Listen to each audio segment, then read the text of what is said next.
lights of Coruscant stretched to every horizon, layer upon layer, like stars that had abandoned the sky and settled onto steel. Air traffic drifted between immense towers in silent streams of white and red. Far below, hidden beneath thousands of levels of duracrete and transparasteel, entire districts slept beneath artificial night. Up here, however, on a balcony carved into the side of a skyscraper, a solitary figure stood perfectly still. His pale face reflected the glow of the city. His long fingers rested on the railing. And while millions of beings worried about trade agreements, elections, and distant border disputes, he was thinking about death.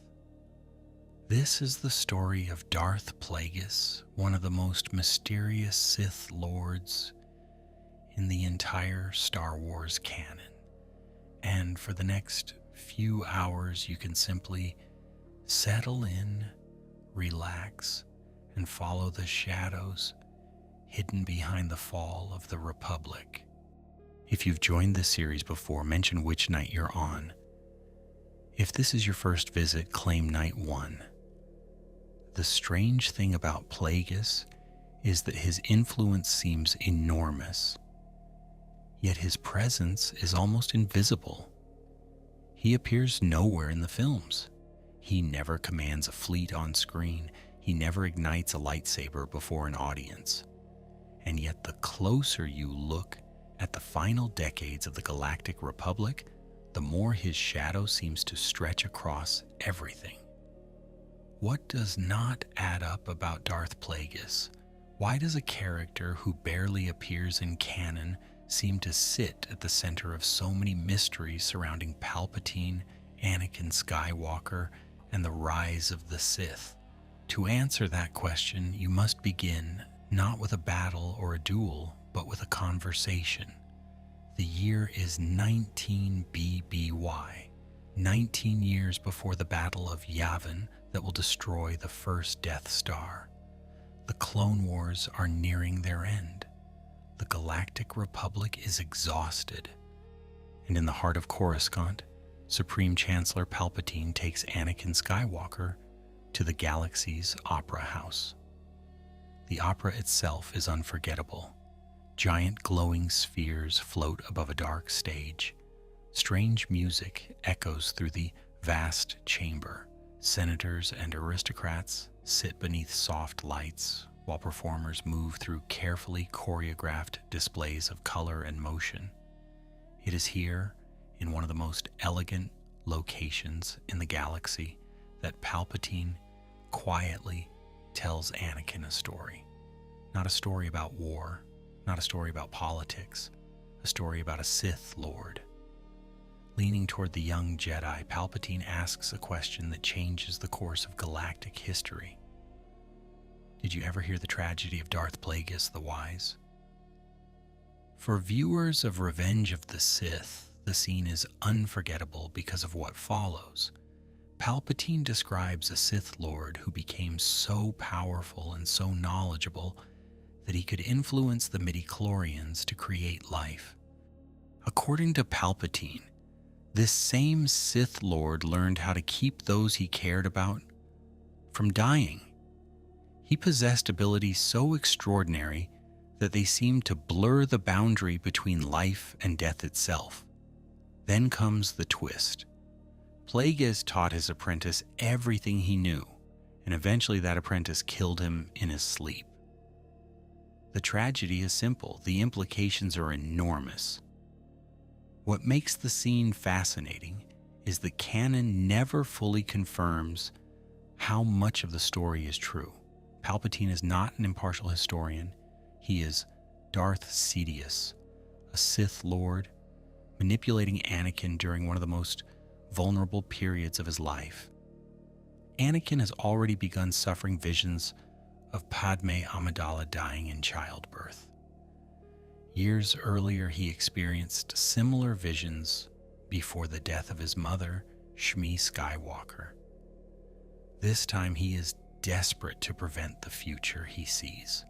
Palpatine knows this. Every word of the tale is carefully chosen to tempt Anakin toward forbidden knowledge. Yet even if Palpatine is manipulating the truth, modern canon repeatedly confirms one crucial detail. Darth Plagueis existed. Reference books published after the Disney canon reset identify him as the Sith Master of Darth Sidious. They confirm that he was a Moon, a member of the tall, pale species associated with the financial world of Moonilinst. They confirm that he trained the man who would become Emperor Palpatine.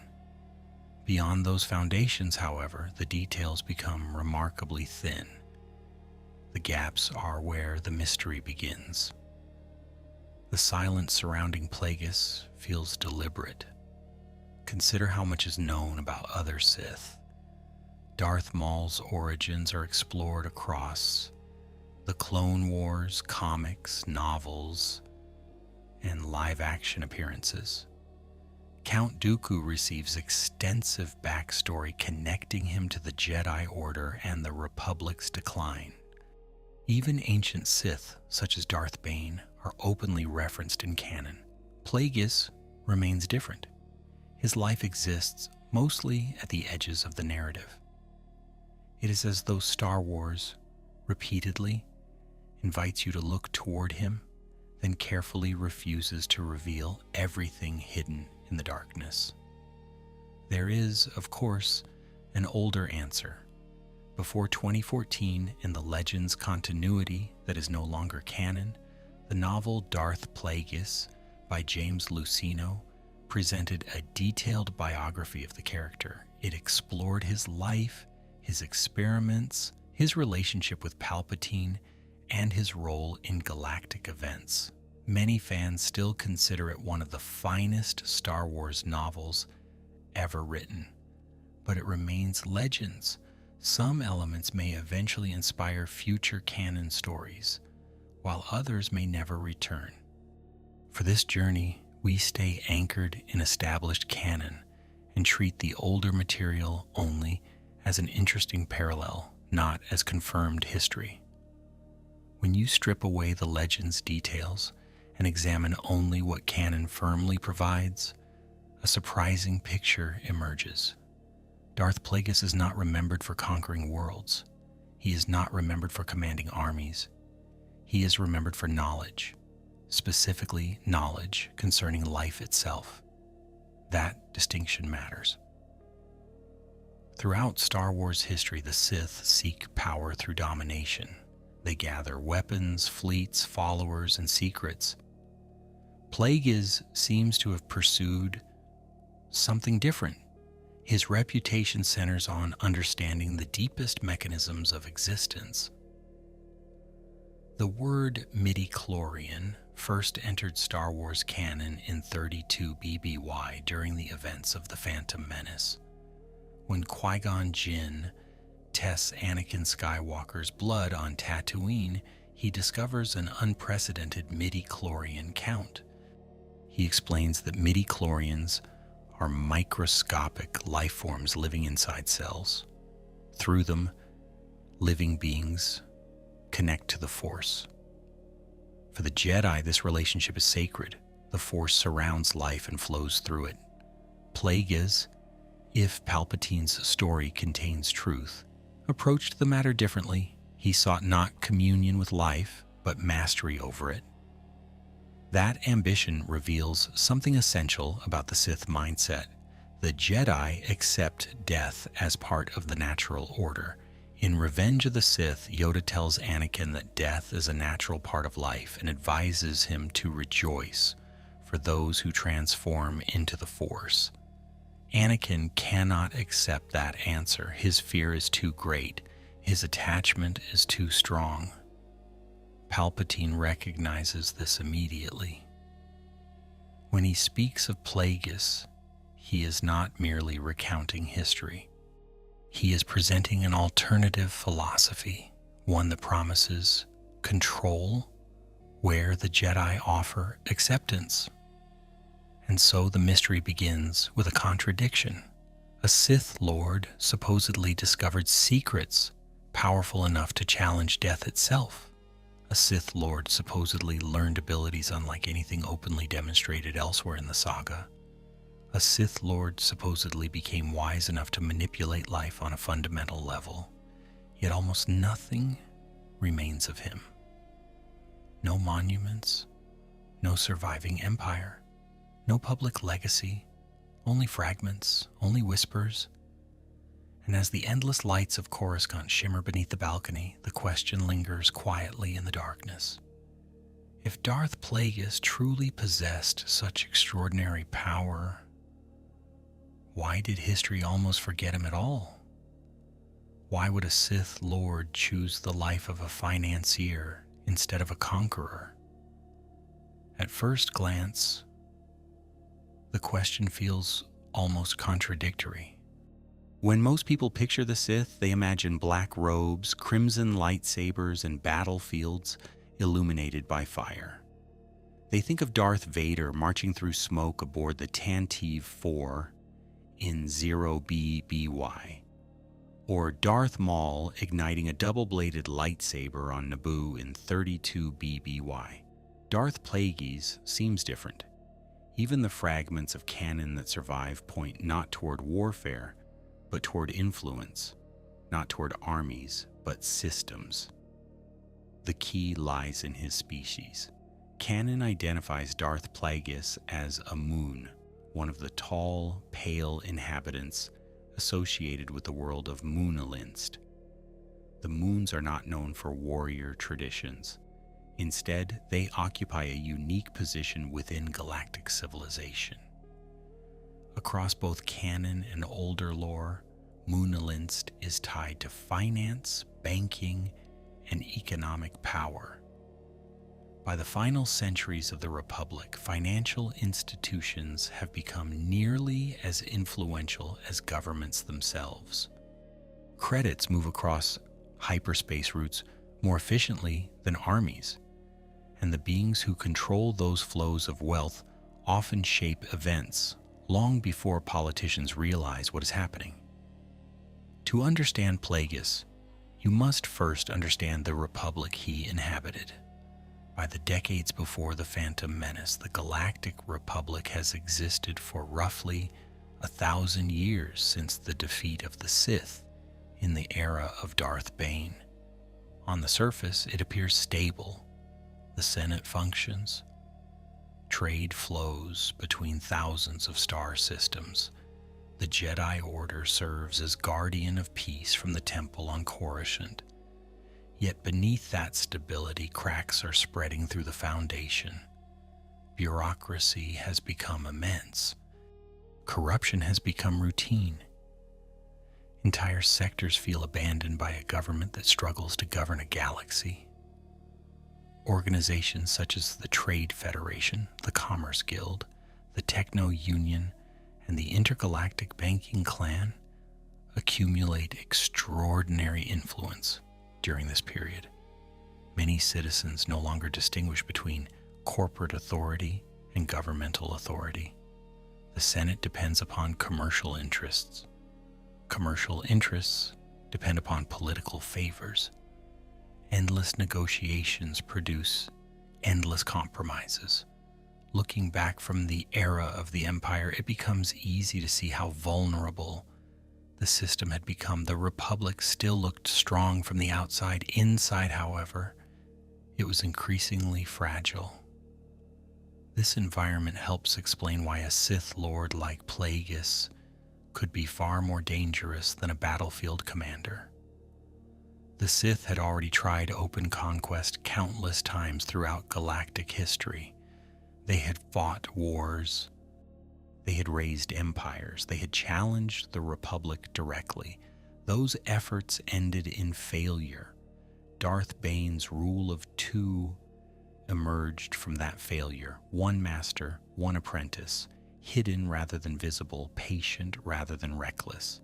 The Sith would no longer attack civilization from outside its walls. They would live inside it. The rule of two itself remains one of the most important developments in Sith history. Around 1,000 years Before the Skywalker saga, Darth Bane concluded that the Sith repeatedly destroyed themselves through internal rivalry. Too many Sith lords competed for power at the same time. Ambition consumed the order from within. His solution was brutal. There would only ever be two true Sith, one to embody power, one to crave it. Their knowledge would pass secretly from generation to generation while the galaxy believed the Sith extinct. By the time Plagueis enters the story, that strategy has already been operating for centuries. Entire generations of Jedi live and die believing the Sith are gone. The Jedi Council on Coruscant monitors countless threats, yet sees no evidence of surviving Sith lords. The Republic celebrates 1,000 years of relative peace. Trade routes expand, new worlds join the Senate. Prosperity creates confidence, confidence creates complacency, and in the darkness behind that complacency, the Sith continue their work. One of the most revealing details about Plagueis is that his ambitions appear deeply connected to institutions rather than battlefields. Consider where power truly resides during the late Republic. It resides in shipping contracts, banking networks, taxation disputes, Senate committees, and commercial alliances stretching across thousands of systems. Coruscant itself reflects this reality. The planet is not merely a capital. It is a machine that processes wealth, information, law, and influence on a galactic scale. A Sith who could manipulate those systems would possess a weapon far more subtle than a fleet. There is an irony here that echoes throughout the saga. The Jedi were trained to sense danger. They could feel disturbances in the Force. They could detect aggression, hatred, and fear. Yet economic influence leaves no obvious signature in the Force. A trade agreement does not hum with dark side energy. A banking transaction does not announce itself like a lightsaber ignition. The corruption of institutions happens quietly. It happens through meetings, signatures, investments, and alliances. That silence may have been one of the Sith's greatest advantages. As later events demonstrate, Palpatine would master exactly this style of conquest. Before becoming Emperor in 19 BBY, he does not seize power through military victory. He becomes Supreme Chancellor through constitutional process. He manipulates legal authority. He engineers crises. He transforms emergency powers into permanent control. Every step appears legitimate when viewed in isolation. Only when you step back and examine the entire chain do you see the trap. The Republic effectively signs away its own freedom.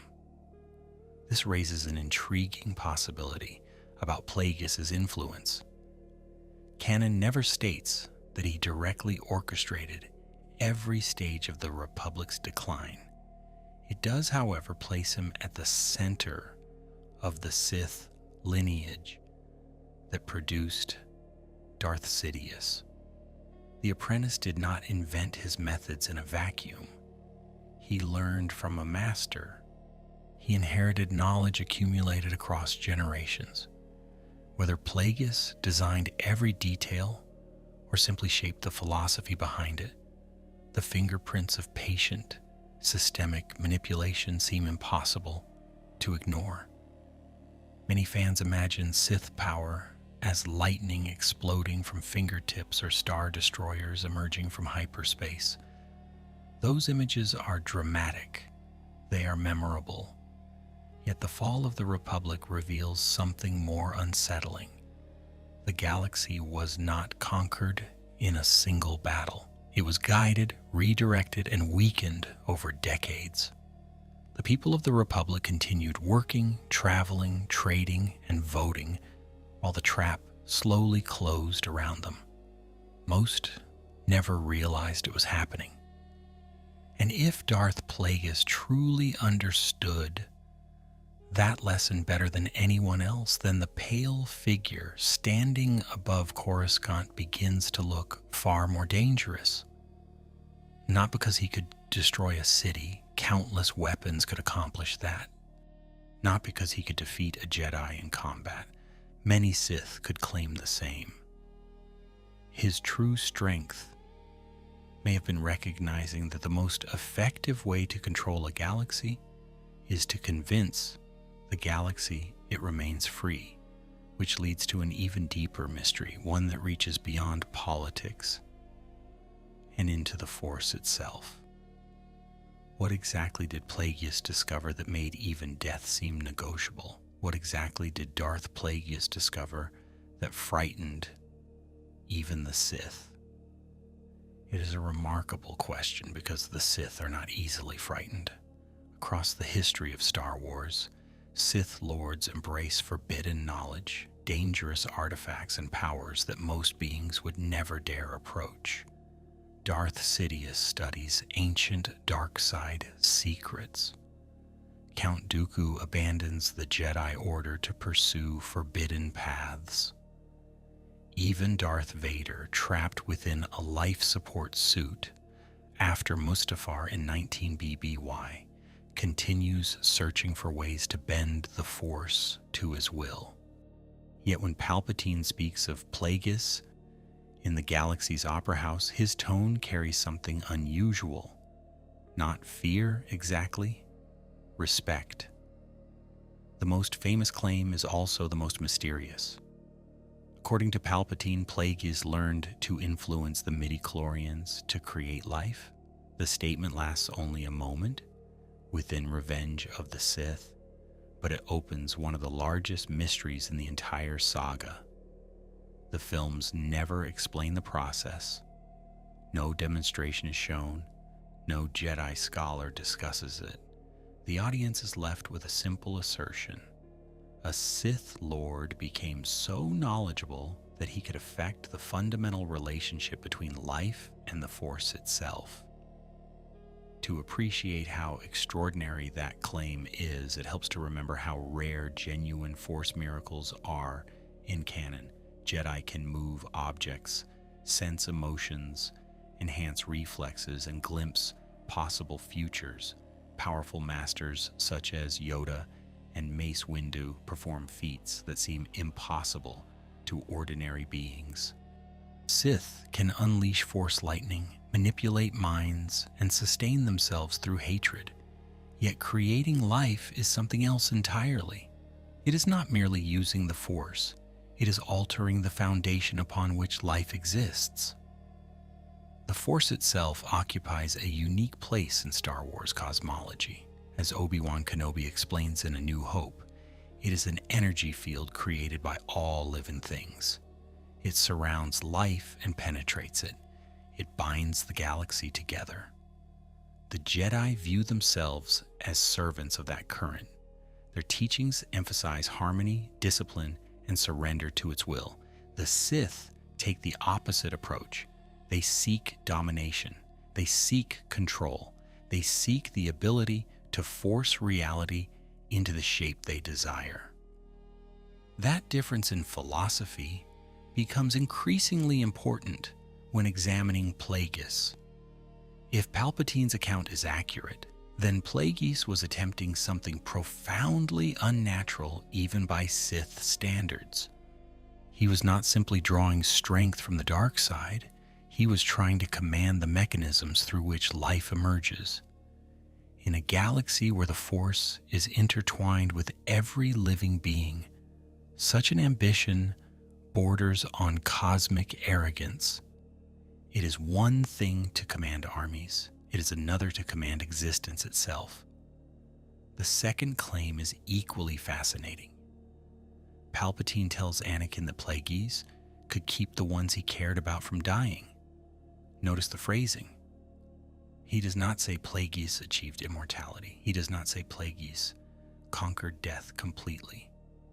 Instead, he describes the ability to prevent death in others. For Anakin Skywalker, haunted by visions of Padme's future, those words land with devastating precision. Palpatine is not offering power, he is offering hope.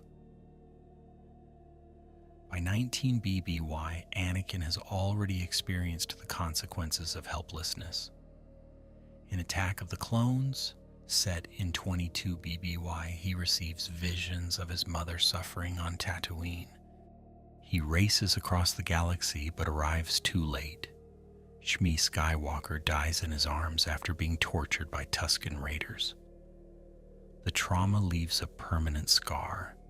Years later, when visions of Padme's death begin haunting him, the memory returns.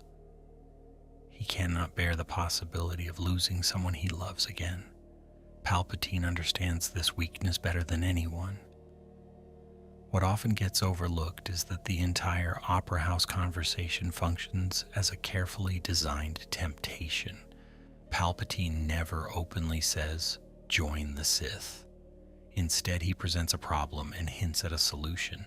The Jedi cannot save Padme. Plagueis supposedly could. The Jedi teach acceptance of death. Plagueis sought mastery over it. Every sentence nudges Anakin toward a conclusion without forcing him there. It is one of the most effective manipulations in Star Wars history. Still, a puzzle remains. If Plagueis possessed such extraordinary abilities, why do we see so little evidence of them elsewhere?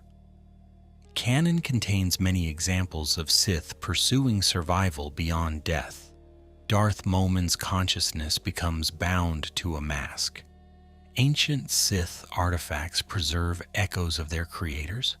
Emperor Palpatine himself returns through dark side cloning efforts connected to Exegol and revealed in the Rise of Skywalker. The desire to escape mortality clearly persists throughout Sith history. Yet Plagueis is remembered as uniquely successful, or at least uniquely close to success. This connection becomes more intriguing when viewed through later canon developments. Exegol, hidden within the unknown regions, serves as a secret center of Sith activity for generations. Massive laboratories conduct experiments involving cloning and genetic manipulation. The Sith Eternal works to preserve Palpatine's ambitions beyond his physical death. Strand casts are created, bodies are engineered. Entire projects revolve around the same fundamental question: how can life be extended, transferred, preserved, or recreated? Whether directly or indirectly, these pursuits echo the obsession associated with Plagueis. Canon does not explicitly state that Exegol scientists inherited Plagueis research. That link remains speculative. Yet the thematic connection is difficult to ignore. The Sith repeatedly return to the same forbidden frontier. Again and again they seek a path beyond mortality. Again and again they treat death not as a natural conclusion, but as an enemy to be defeated. In this sense, Plagueis appears less like an isolated figure and more like the embodiment of a recurring Sith dream. There is another detail hidden inside Palpatine's story. He describes Plagueis as becoming so powerful and so wise. Most listeners focus on the power. The word wise deserves equal attention.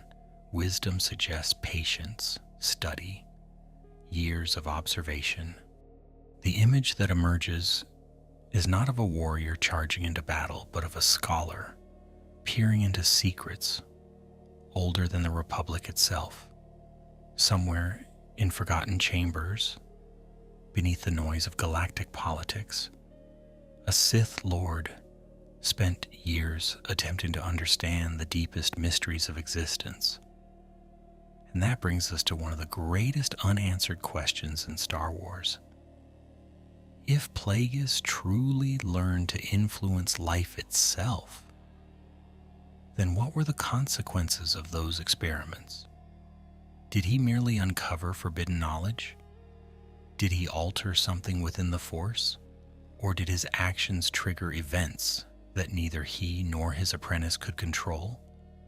Because only 22 years before the conversation in the Opera House, in 41 BBY, a child named Anakin Skywalker was born on Tatooine under circumstances that still defy explanation.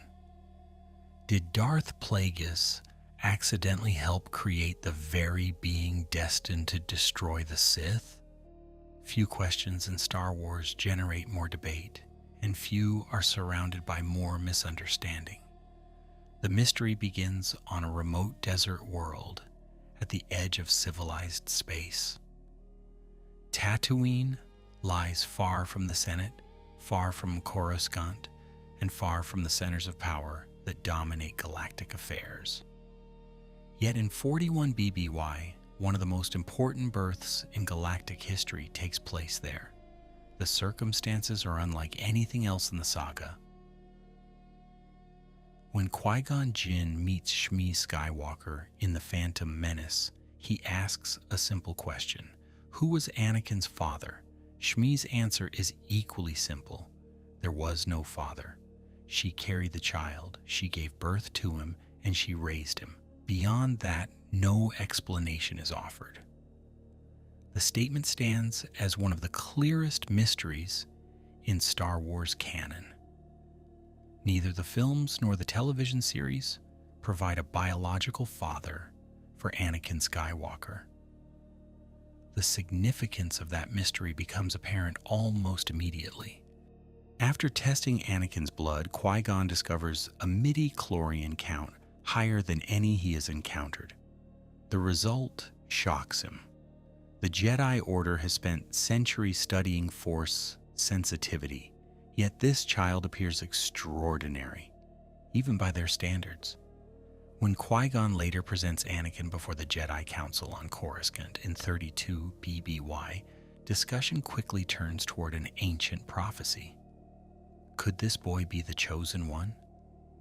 The Chosen One prophecy occupies an unusual place in canon. The prophecy itself is ancient and imperfectly understood even by the Jedi. Different members of the Order interpret it differently. What matters is the central belief that a chosen figure will ultimately bring balance to the Force. Qui-Gon becomes convinced Anakin is that figure. Yoda remains cautious. Mace Windu remains skeptical. The Council as a whole never fully agrees. Yet the possibility hangs over Anakin's entire life. This is where Darth Plagueis enters the discussion. Many viewers hear Palpatine's claim about influencing midi-chlorians and immediately connect it to Anakin's mysterious birth. The logic appears straightforward. A Sith Lord experiments with creating life. Years later, a child without a father is born. The pieces seem to fit together naturally. For years, countless fan theories concluded that Plagueis, or perhaps Plagueis and Sidious together, directly created Anakin Skywalker. However, current canon does not support that conclusion. In fact, modern canon tends to move in a different direction. One of the most discussed examples appears in the 2018 Darth Vader comic series by Charles Soule. During a dark side vision experienced by Vader, imagery appears that some readers initially interpreted as Palpatine creating Anakin through Sith manipulation. Later clarification from Lucasfilm and the comics creators emphasized that this sequence was symbolic rather than literal. It represented Vader's fears and perceptions, not a historical revelation. That distinction matters enormously. As of current canon, there is no confirmed source stating that Plagueis or Palpatine directly created Anakin Skywalker. The mystery remains unresolved. In many ways, it is more mysterious now than it was before. The older Legends continuity explored different possibilities, but those stories are no longer canon. Modern Star Wars has deliberately left the question open. The absence of a clear answer appears intentional. One increasingly popular interpretation among canon-focused fans suggests something more interesting than direct creation. According to this theory, Plagueis' experiments with the Force may have provoked a response from the Force itself, not a deliberate act by a Sith Lord, but a reaction. If dark side manipulation pushed too aggressively against the natural order, the Force could have answered by bringing forth a balancing agent. In this reading, Anakin is not a Sith creation. He is the Force correcting an imbalance. While that interpretation remains a theory, it aligns more closely with themes found throughout the saga. The Force is repeatedly portrayed as something larger than any individual. Jedi and Sith influence it, but neither fully controls it. Even Emperor Palpatine, arguably the most powerful Sith in history, ultimately fails to bend destiny entirely to his will. Again and again, Star Wars presents the Force as a reality that resists domination. Those who seek absolute control often discover limits they never anticipated. Anakin's life itself seems to support this idea. Consider the chain of events that follows his birth. He becomes Obi-Wan Kenobi's apprentice after Qui-Gon's death on Naboo in 32 BBY.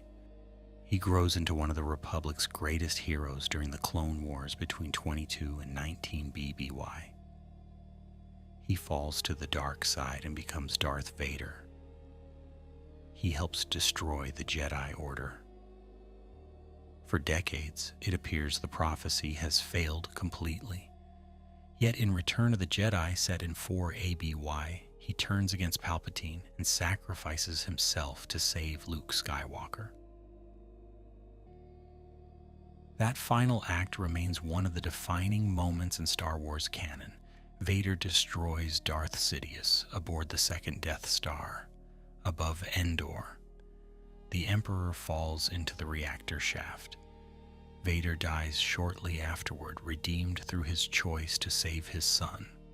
Whatever balance means in the deepest sense of the prophecy, canon consistently treats this moment as its fulfillment. The Chosen One ultimately breaks the power of the Sith, not through conquest, through sacrifice. The irony is almost impossible to ignore. If Plagueis experiments somehow contributed to the conditions surrounding Anakin's birth, even indirectly, then the Sith may have played a role in creating the Force that would eventually destroy them. It would be one of the greatest unintended consequences in galactic history. A quest for mastery producing vulnerability. An attempt to control life leading instead to the rise of the Chosen One. The deeper you examine the possibility, the more it resembles a cosmic trap hidden inside the Sith's own ambition. And yet another mystery waits behind it. If Plagueis spent years studying life, death, and the Force, then he needed someone to inherit that knowledge. Someone intelligent enough to understand his discoveries, someone ambitious enough to carry them further. Somewhere in those years before the Phantom Menace, on the peaceful world of Naboo, a young man named Sheev Palpatine was beginning a journey that would transform the galaxy forever. Did Darth Plagueis train the greatest Sith apprentice in history? Or did he unknowingly create the architect of his own destruction? Every Sith master under the rule of two faced this danger. The structure designed by Darth Bane ensured it. An apprentice was never meant to remain subordinate forever. The apprentice was expected to grow stronger, wiser, and more ambitious until the moment arrived to challenge the master. Success proved strength. Failure proved weakness. The Sith considered this cycle essential to their survival. The future Darth Sidious began life as Sheev Palpatine on Naboo. Long before the Clone Wars, before the Empire, before the Death Star, Naboo was known as one of the Republic's most beautiful worlds. Vast grasslands stretched beneath open skies. Elegant cities rose beside lakes and waterfalls. The capital city of Theed embodied the planet's reputation for culture and refinement. It is almost amusing to imagine that the future emperor of the galaxy emerged from such a peaceful place. Yet some of the darkest figures in history begin in the quietest settings. Canon remains deliberately sparse regarding Palpatine's early life. Much of what people think they know comes from the older Legends continuity rather than current canon. What modern canon firmly establishes is that Palpatine became the apprentice of Darth Plagueis and eventually took the Sith name Darth Sidious. By the time of the Phantom Menace in 32 BBY, he is already operating as a master manipulator. He maintains a public identity as Senator Palpatine of Naboo, while secretly directing events as a Sith Lord. The dual existence is central to his success. This double life represents one of the greatest achievements of the Rule of Two. For centuries, the Sith had hidden themselves from the Jedi. Sidious perfected the strategy. Imagine the Jedi Temple standing atop Coruscant's highest levels. Thousands of Jedi pass through its halls. Masters meditate within chambers overlooking the cityscape. Members of the Jedi Council discuss threats across the galaxy. Meanwhile, a Sith Lord moves through the Senate only a short distance away. He attends meetings, delivers speeches, builds alliances, and remains undetected. That achievement did not happen overnight. Somewhere before the events of the Phantom Menace, Plagueis recognized extraordinary potential in Palpatine. Exactly what drew him to the young Naboo politician remains unexplained in canon. Perhaps it was intelligence. Perhaps it was ambition. Perhaps it was a darkness already visible beneath the surface. Whatever the reason, the choice altered galactic history. The apprentice would ultimately become more successful than any Sith Lord since the era before Darth Bane.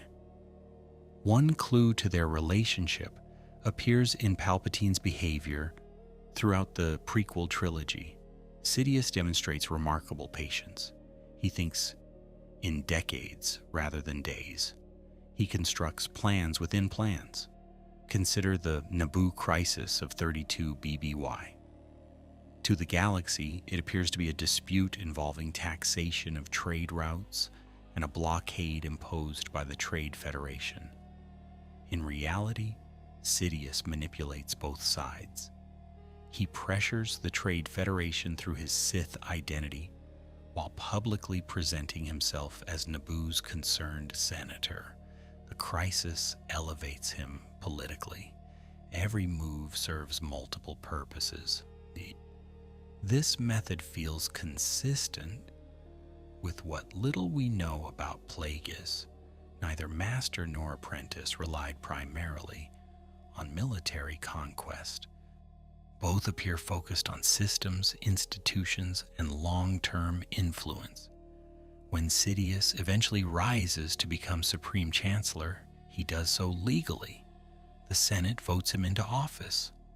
The Republic itself grants him authority. Even later, during the transition into the Galactic Empire in 19 BBY, many citizens celebrate rather than resist. That kind of victory requires years of preparation. It requires a mindset shaped by patience. The tragedy, at least from Plagueis' perspective, is that Sith training inevitably creates a rival. The rule of two contains a hidden contradiction. A master wants an apprentice powerful enough to advance Sith knowledge. Yet the stronger that apprentice becomes, the greater the danger. Every lesson becomes a weapon waiting to be turned back against its teacher. Every secret shared brings the apprentice closer to independence. The master creates the instrument of his own replacement. Palpatine himself later repeats this pattern. He trains Darth Maul. He recruits Count Dooku as Darth Tyrannus. He eventually shapes Anakin Skywalker into Darth Vader. In each case, he carefully controls information and limits what his apprentices learn. There is a sense that Sidious understands the danger more clearly than previous Sith. Whether this caution emerged from witnessing Plagueis' downfall or from causing it is one of the saga's lingering questions. Either way, he rarely trusts anyone completely. When examining Palpatine's personality, one detail stands out. He is never satisfied. Becoming Supreme Chancellor is not enough. Winning the Clone Wars is not enough.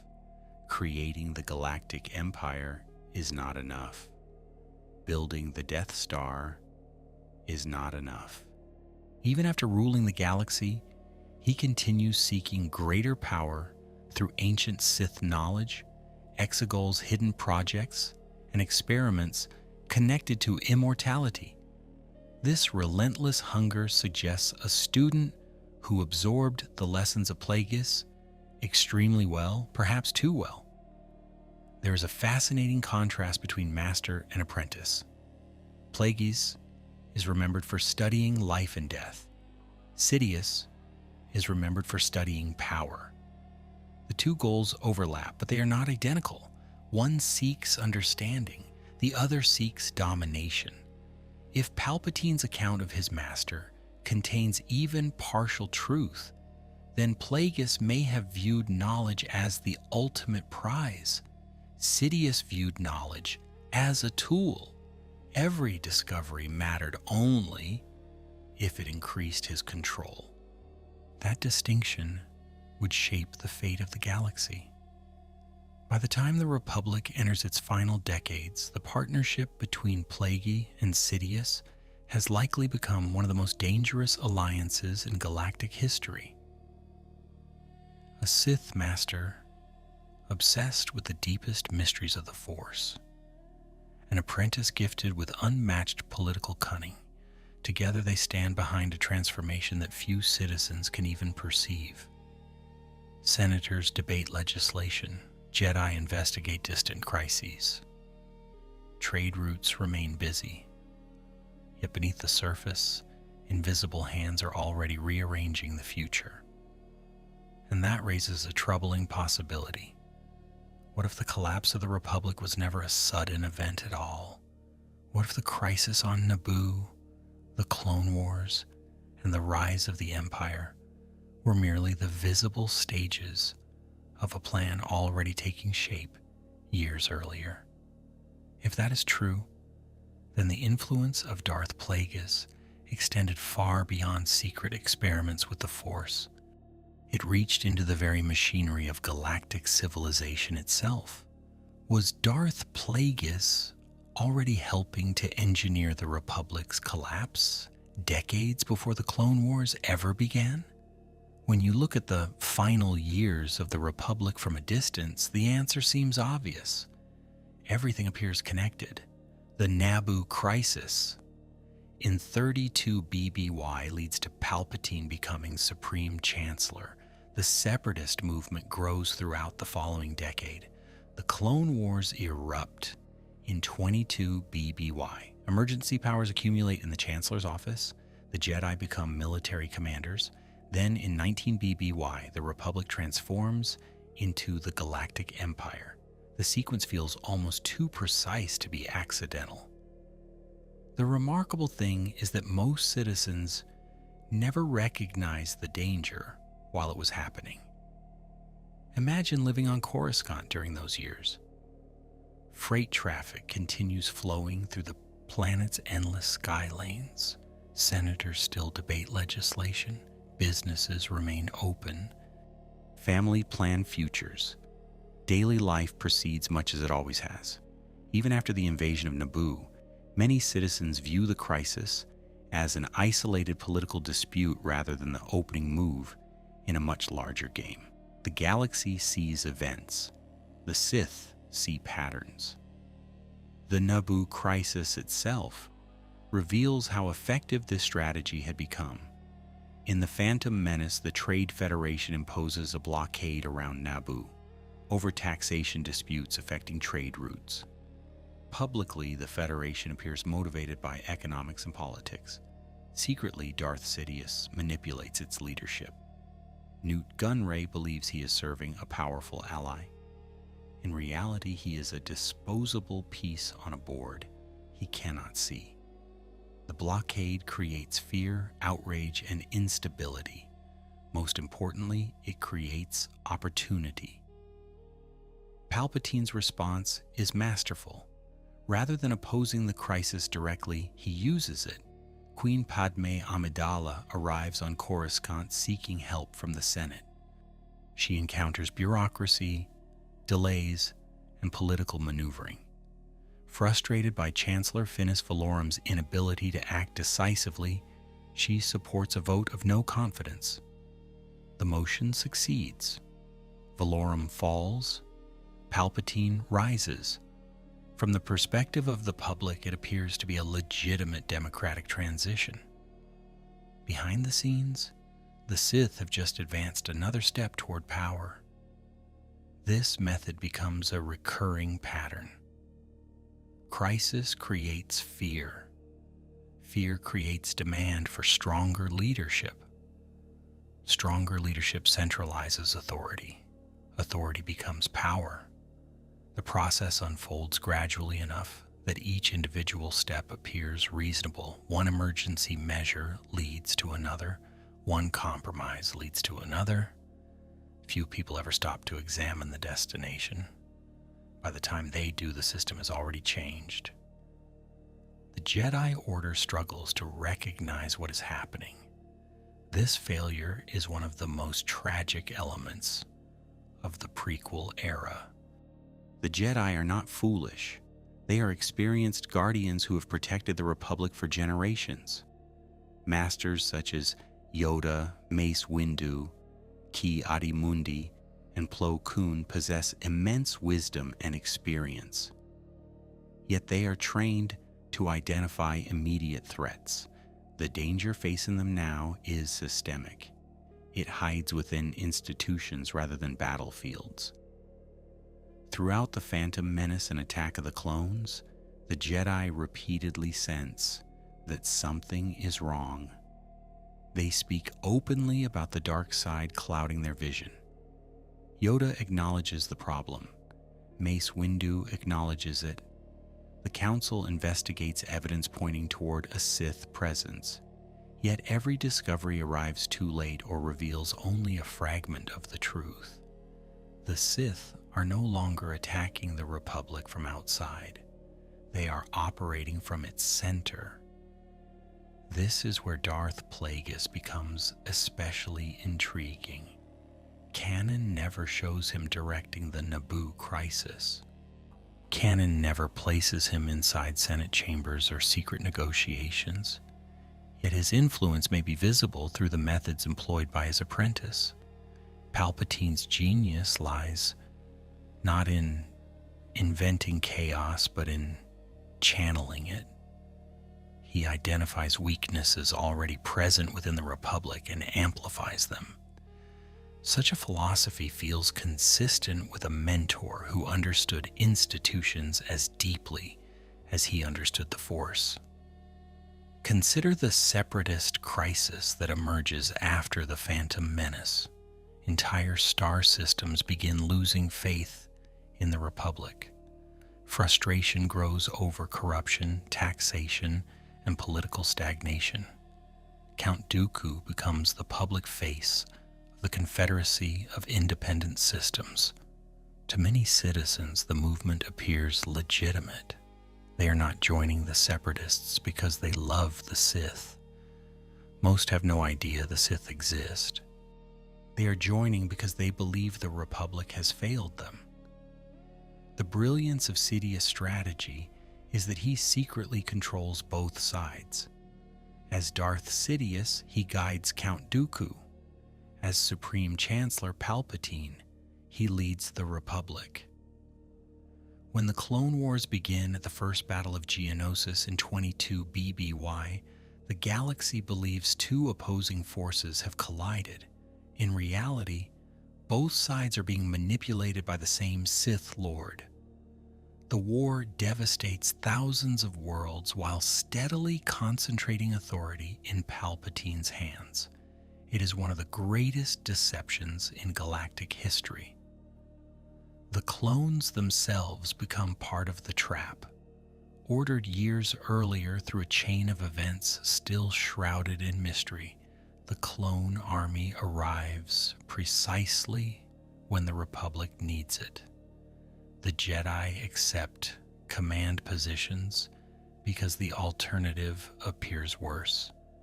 Suddenly, guardians of peace become generals. Campaigns spread from Christophsis to Umbara, from Ryloth to Kashyyyk. The war consumes the Order's attention. Every battle pulls the Jedi further away from the role they once occupied. If Plagueis witnessed even the early stages of these developments before his death, he would have recognized something extraordinary. The Sith had finally discovered a path that ancient Sith empires never achieved. They no longer needed to defeat the Republic militarily. The Republic was weakening itself. Citizens demanded stronger control. Corporations pursued self-interest. Politicians traded principle for influence. The Jedi became entangled in conflicts they could not fully understand. The system was preparing its own downfall. Yet there is a strange irony hidden within this apparent success. The more perfectly the Sith plan functions, the more dependent it becomes on a single individual. Everything revolves around Darth Sidious. Every deception, every manipulation, every carefully arranged crisis ultimately serves his rise. And that dependence introduces a vulnerability, because if the apprentice becomes indispensable, what happens to the master? What happens when the student no longer needs the teacher who guided him there? The answer lies in one of the most famous and most unsettling deaths in all of Star Wars lore. How could a man who supposedly learned to conquer death fail to save himself? Few ironies in Star Wars are sharper than this one. Darth Plagueis is remembered for discovering secrets connected to life itself. Palpatine claims he could influence midi-chlorians. He claims Plagueis could keep others from dying. Yet the same story ends with the Sith Lord dead at the hands of his own apprentice. The contradiction sits at the heart of the legend and refuses to disappear. The only canon account of Plagueis' death comes from Palpatine's conversation with Anakin in Revenge of the Sith. According to Sidious, Plagueis became so powerful and so wise that the only thing he feared was losing his power. Eventually, that fear became reality. Then comes the famous line, "Unfortunately, he taught his apprentice everything he knew. His apprentice killed him in his sleep." The tale ends abruptly, almost casually, as though the death of one of the greatest Sith Lords in history required no further explanation. Yet that brevity raises questions rather than answering them. Notice what Palpatine does not say. He does not reveal where the killing occurred. He does not describe the method. He does not explain whether Plagueis fought back. He does not even specify how much of his master's knowledge had truly been transferred.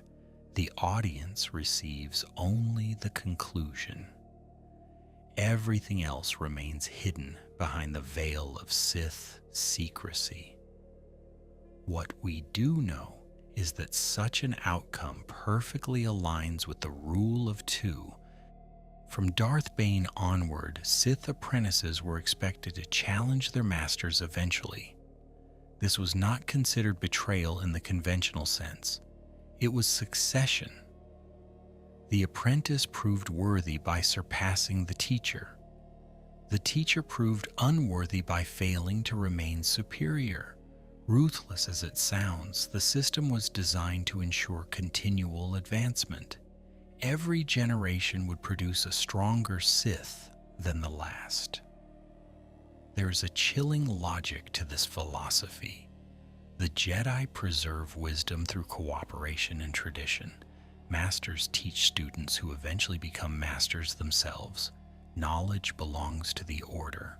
The Sith view knowledge differently. Knowledge is power. Power belongs to individuals. Under the rule of two, every lesson becomes part of a competition. A Sith master is constantly creating the being most likely to destroy him. Trust can never be complete because ambition is not a flaw within Sith doctrine. It is the foundation. Palpatine's own life demonstrates how completely he embraced this principle. Throughout the prequel era, he manipulates allies without hesitation. Newt Gunray serves his purposes and is discarded. Count Dooku serves his purposes and is discarded. The Separatist Council serves its purpose and is exterminated on Mustafar in 19 BBY. Even Darth Vader, arguably the closest thing Palpatine ever had to a true partner, is treated as a tool rather than an equal. Sidious learned early that attachment creates vulnerability. The lesson may have come directly from watching Plagueis. Still, the mystery deepens when you consider the abilities attributed to the Sith Master. If Plagueis truly understood life and death at such a profound level, why was he vulnerable at all? Some fans interpret Palpatine's story literally and conclude that Plagueis never actually mastered immortality. Others suspect Palpatine exaggerated his master's achievements to manipulate Anakin. A third possibility is even more intriguing. Perhaps Plagueis had discovered extraordinary knowledge, but not enough. He may have approached the threshold without ever crossing it. This possibility fits a recurring theme throughout Star Wars. Characters often reach toward ultimate power only to discover limits. The Jedi cannot perfectly foresee the future. The Sith cannot fully dominate the Force.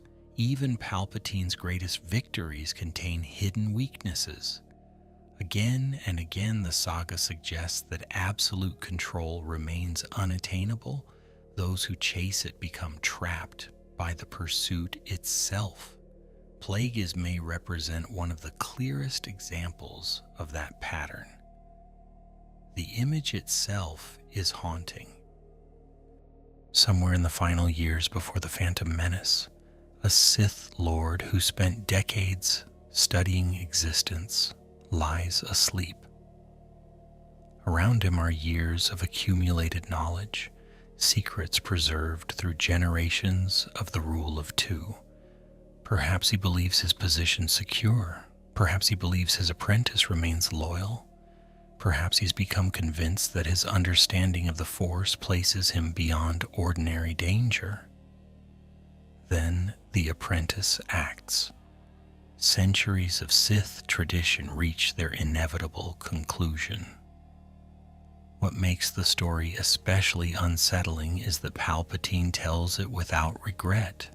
There is no sorrow in his voice, no guilt, no hesitation. When he describes the murder, he presents it almost as a lesson in natural law. Weakness invites replacement. Failure invites extinction. In many ways, the conversation reveals more about Sidious than it does about Plagueis.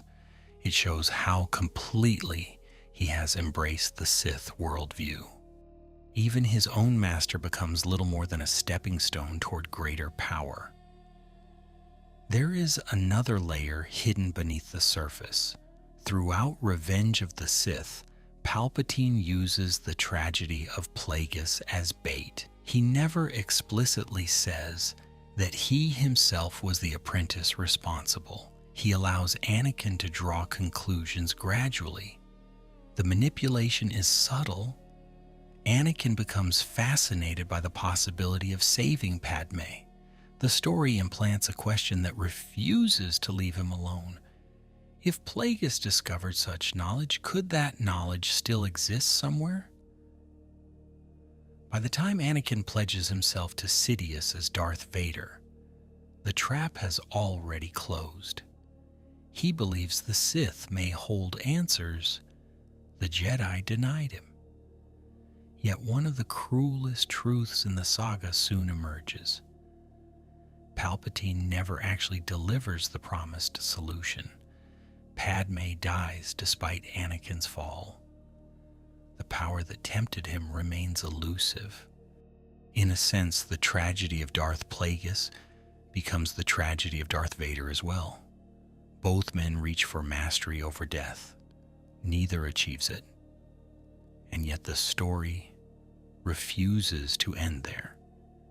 Decades later, after the fall of the Empire at Endor in 4 ABY, evidence emerges that Palpatine never abandoned his master's obsession. Hidden worlds, secret laboratories, and experiments buried far beyond the known galaxy suggest that the old Sith dream survived. Perhaps Plagueis died, perhaps his body vanished into history, but his ideas proved much harder to kill.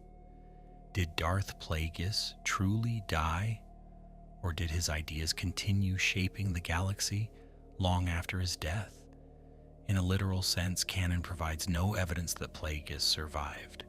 Unlike Emperor Palpatine, who eventually reappears through the dark side projects revealed in The Rise of Skywalker, Plagueis never returns.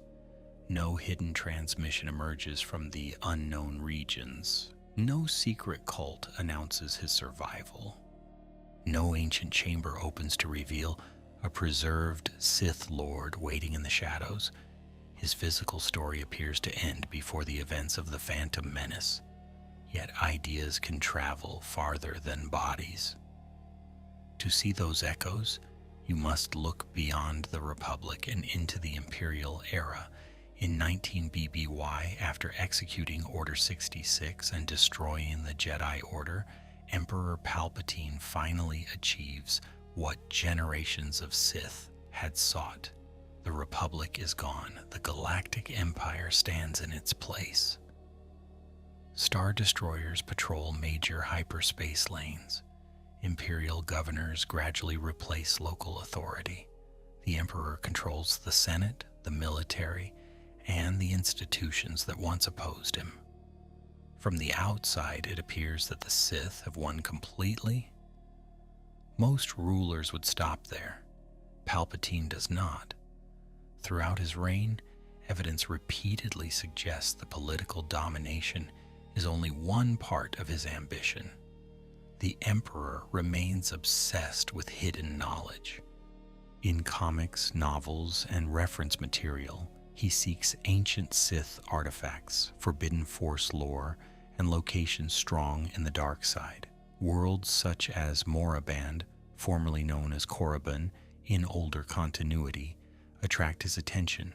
Ancient temples become objects of study. Secrets buried for centuries are pulled back into the light.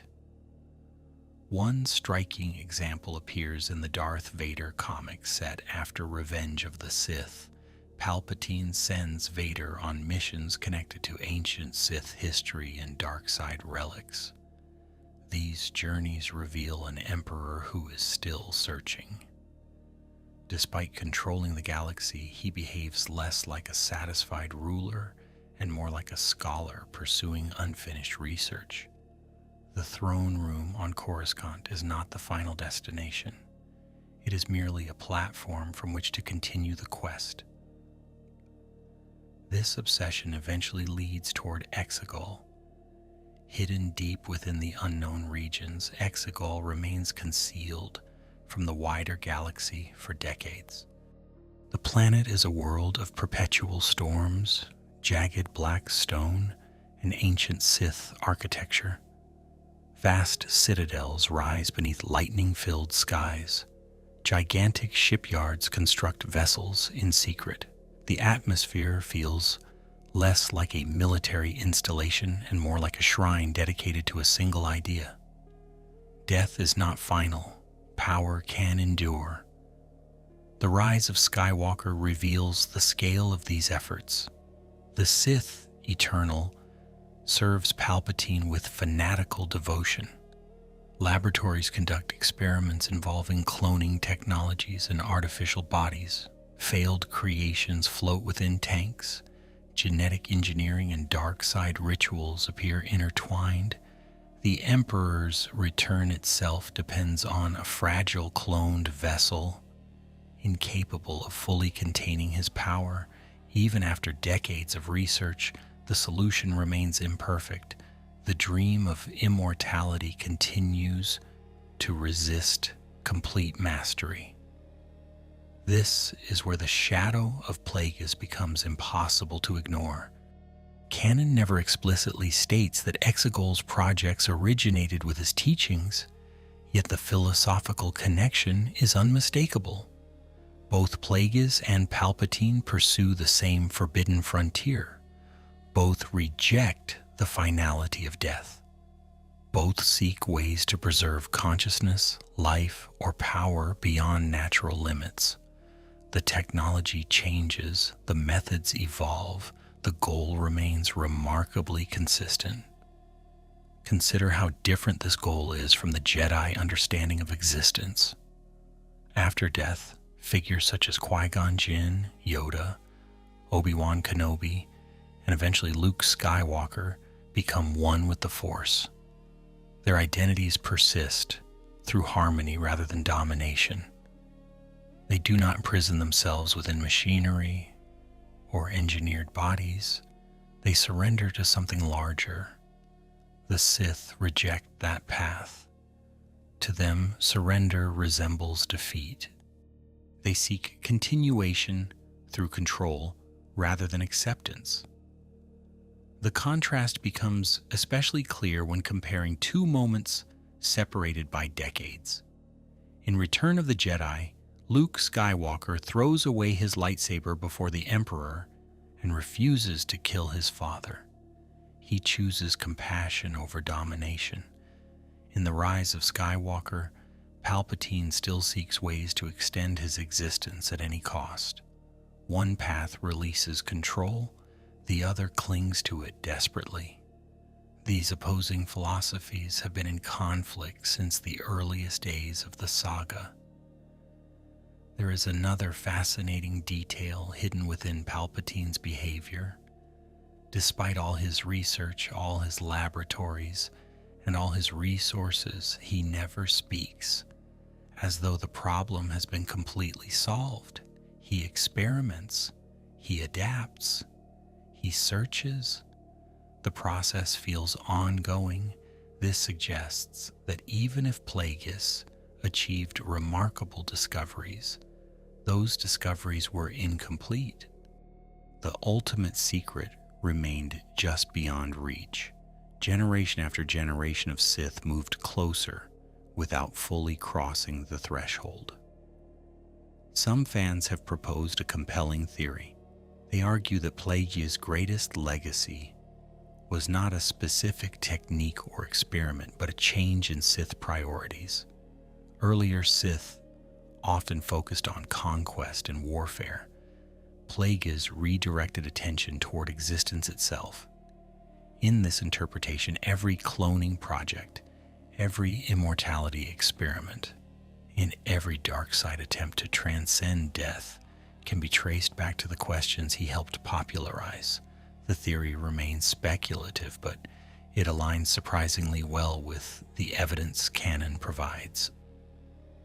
The irony, once again, is difficult to escape. The Sith devote enormous effort to escaping death, yet their greatest achievements consistently prove temporary. Ancient Sith empires fall. Darth Bane's successors eventually perish. Palpatine's empire collapses after the Battle of Endor in 4 ABY. The Final Order is destroyed above Exegol in 35 ABY. Every structure they build eventually crumbles.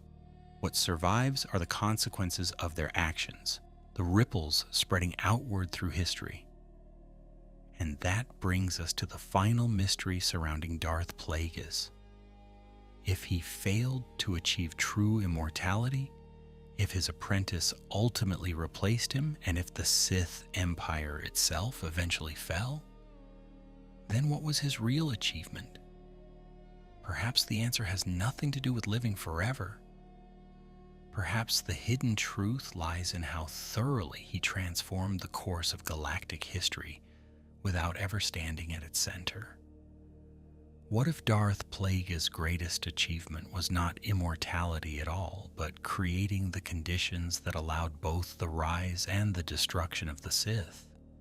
The more closely you examine the saga, the more compelling that possibility becomes. The Sith spent 1,000 years hiding after the reforms of Darth Bane. Generation after generation worked in secrecy, preserving knowledge while waiting for the right moment. By the time of Darth Plagueis and Darth Sidious, that long preparation reached its climax. Their success was extraordinary. Their failure was equally extraordinary. The first half of the achievement is undeniable. In 19 BBY, the Republic that had endured for millennia ceased to exist. The Jedi Order was shattered through Order 66. The temple on Coruscant fell. Survivors scattered across the galaxy.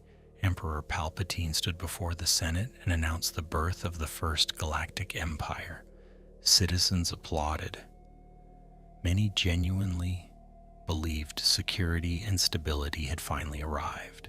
From the Sith perspective, it was a triumph beyond anything their predecessors had accomplished. Ancient Sith lords often sought victory through military force. They raised armies and openly challenged the Republic. Those campaigns ultimately ended in defeat. Plagueis and Sidious followed a different path.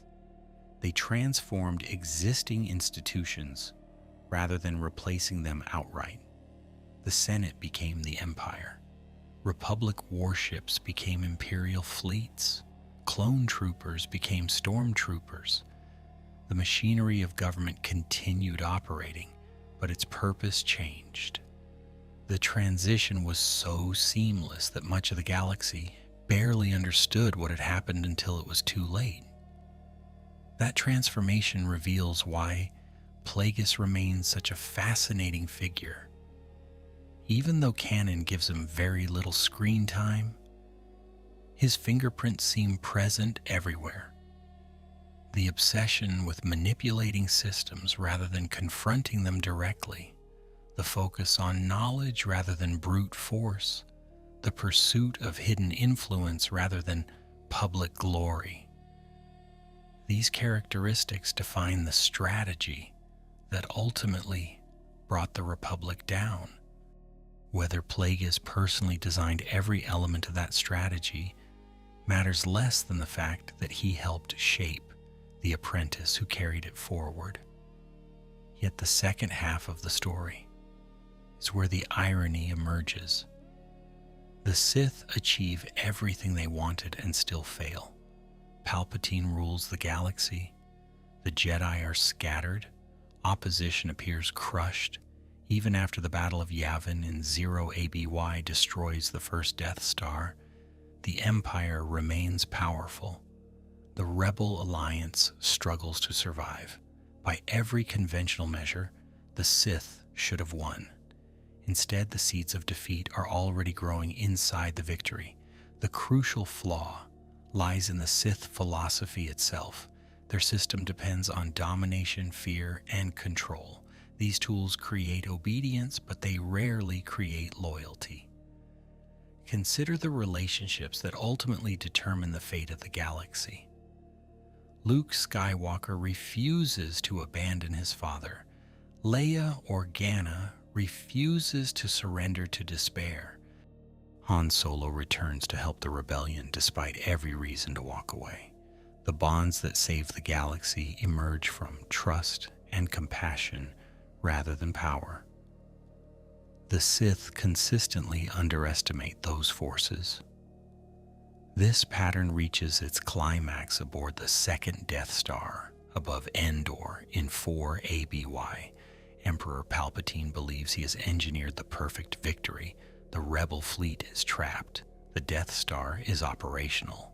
Luke Skywalker stands before him, vulnerable and isolated. Yet the Emperor makes the same mistake that many Sith make throughout history. He understands ambition, he understands fear, he understands hatred. What he fails to understand is love. Vader's choice to save his son destroys everything the Sith spent generations building. When viewed from this perspective, the mystery of Anakin Skywalker takes on new meaning. Whether the Force itself created him, whether his birth represented a response to Sith manipulation, or whether the answer remains something else entirely, the result is the same. The figure destined to bring balance emerges during the very era when the Sith appear closest to absolute victory. The more they tighten their grip on the galaxy, the closer they move toward the moment that will break them. Their greatest success and their downfall become intertwined. This is why the hidden truth about Darth Plagueis may have less to do with secret powers than with unintended consequences. He sought mastery over life. His apprentice sought mastery over the galaxy. Together they helped create conditions that transformed history. Yet those same conditions also produced Anakin Skywalker, Luke Skywalker, and the chain of events that ultimately destroyed the Sith. The Force has a habit of turning certainty into uncertainty. Time and again, characters discover that control is never as complete as it appears. Canon leaves Plagueis deliberately unfinished. We know he existed. We know he trained Palpatine. We know he pursued knowledge that touched the deepest mysteries of life and death. Beyond those facts, the shadows remain. That uncertainty is not a weakness of the story. It is part of its power. Plagueis occupies a rare place in Star Wars lore, a figure important enough to influence the fate of the galaxy, yet mysterious enough to invite endless questions. And so we return to the balcony high above Coruscant. The endless city glows beneath the night sky, its towers stretching farther than the eye can follow. Traffic streams between the spires. Senate chambers shine in the distance. Somewhere below, millions of beings go about their lives, unaware that history is quietly changing around them. A pale figure stands motionless at the railing, studying a galaxy he believes he understands. He does not know that his apprentice will one day betray him.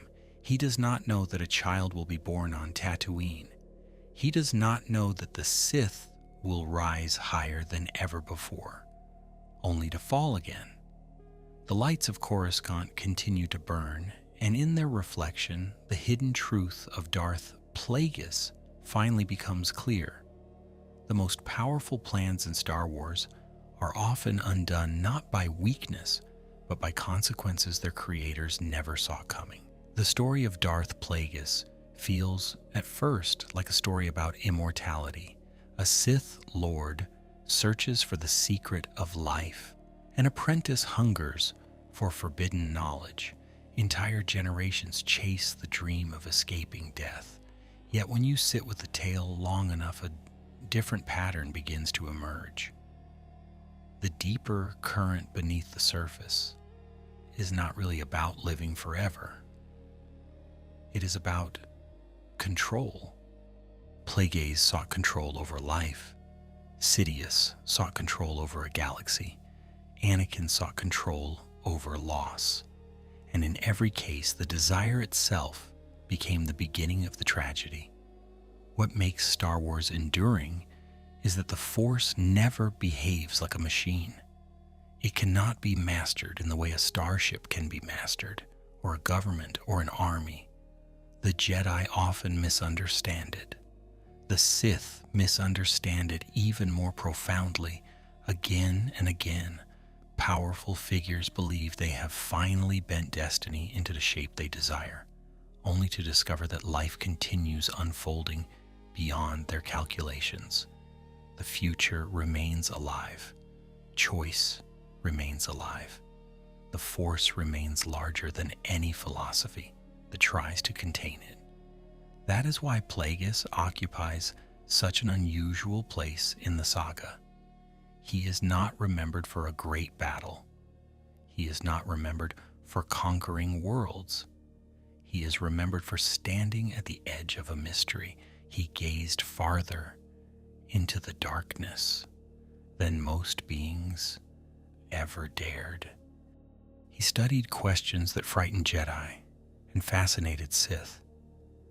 Yet all of that knowledge could not protect him from the oldest truth in the galaxy. No being, no matter how powerful, can fully predict the consequences of their own actions. If there is a hidden lesson within his story, it may be found in the contrast between the Sith and those who ultimately defeat them. The Sith believe power flows from domination. They build hierarchies of fear. They trust only themselves. The heroes of Star Wars win through something much less dramatic and far more difficult. Luke chooses compassion when hatred would be easier. Leia continues hoping when despair would be understandable. Anakin finds redemption not by gaining greater power, but by surrendering it. The future changes because individuals choose love over control, even when doing so costs them everything. And so the rise and fall of the Sith begins to look less like a contradiction and more like a complete circle. Plagueis helps create the conditions for the greatest Sith victory in history. Sidious turns that victory into an empire stretching across the stars. Yet the same chain of events produces the family that will ultimately bring the empire down. The Sith spend centuries constructing a perfect machine of power, only to be undone by relationships they never valued and choices they never anticipated. In the end, the Force does not reward certainty, it rewards balance. As you let the story settle into silence, you can almost return to where it began. High above Coruscant, the night air moves gently around a lonely balcony. Countless lights shimmer across the endless city below, glowing like a second galaxy turned upside down. Somewhere among those towers stands a figure who believes he has uncovered the deepest secrets of existence. He watches the currents of history flowing beneath him and imagines that every outcome can be known, every danger anticipated, every future controlled. But beyond the lights, beyond the towers, and beyond even the reach of the Sith, the Force continues moving quietly through the darkness, carrying consequences toward horizons no one can yet see.